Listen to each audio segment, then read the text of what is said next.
सबसे पहले आजमगढ़ की क्रांतिकारी समाजवादी सरजमी को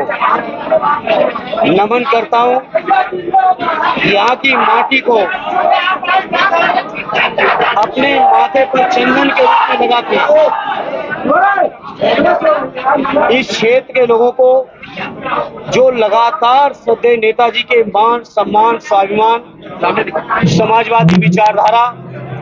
पार्टी की सोच को ताकत दी है आजमगढ़ के लोगों ने। ऐसी शानदार सरजमी की सेवा का मुझे अवसर दिया राष्ट्रीय अध्यक्ष जी ने, यहाँ के क्षेत्र के हमारे पार्टी के पदाधिकारियों ने, नेताओं ने। मैं सभी को अपनी ओर से आभार व्यक्त करता हूँ, धन्यवाद देता हूँ और ये यकीन और भरोसा दिलाता हूँ कि जिस उम्मीद और विश्वास के साथ राष्ट्रीय अध्यक्ष जी ने ये फैसला लिया, हमारे स्थानीय नेताओं ने ये फैसला लिया, मैं सभी की उम्मीदों को पूरा करने का हर संभव प्रयास करूंगा, ये मैं भरोसा दिलाता हूं। आजमगढ़ का जो तरक्की, खुशहाली और विकास का समाजवादियों के साथ जो इतिहास जुड़ा हुआ है, श्रद्धेय नेताजी ने आजमगढ़ को न केवल विकास और तरक्की के रास्ते पर ले जाने की शुरुआत की थी, बल्कि मैं आज फख्र के साथ इस बात को कह सकता हूं, आजमगढ़ की विकास की एक एक ईंट पर या तो श्रद्धेय नेताजी का या माननीय अखिलेश यादव जी का नाम लिखा हुआ है। आजमगढ़ को मंडल बनाने का सवाल हो, आजमगढ़ को पूर्वांचल एक्सप्रेस वे जोड़ने से का सवाल हो, आजमगढ़ को पीजीआई लाने का सवाल हो, आजमगढ़ के अंदर जिस भी विकास और तरक्की की हवाई अड्डे से लेके आप चर्चा करेंगे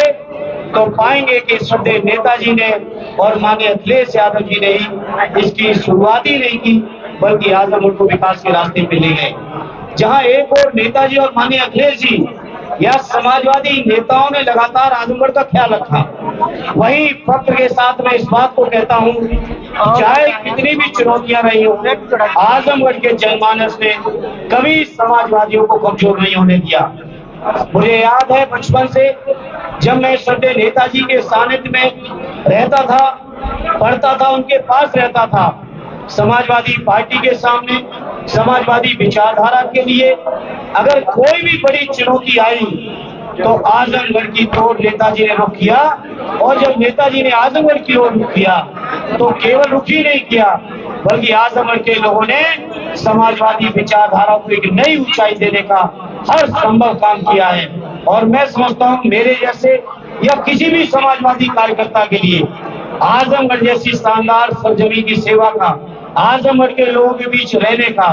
अगर कोई मौका मिलता है तो मैं समझता हूँ उस कार्यकर्ता का सौभाग्य है, ये फख्र का विषय है हमारे लिए। इसलिए आज इस मौके पर जहाँ स्वर्गीय रामबच्चन जी, स्वर्गीय चंजी जी, स्वर्गीय रामनरेश जी से लेके श्रद्धेय नेताजी ने इस क्षेत्र के लोगों की सेवा की हो, आदरणीय राष्ट्रीय अध्यक्ष जी के मान सम्मान को जिस क्षेत्र के लोगों ने बढ़ाया हो, ऐसे अपने क्षेत्र के लोगों के बीच मैं भरोसा और यकीन दिलाता हूं आप सबके माध्यम से, मीडिया के लोगों, आपके माध्यम से, कि आजमगढ़ के लोगों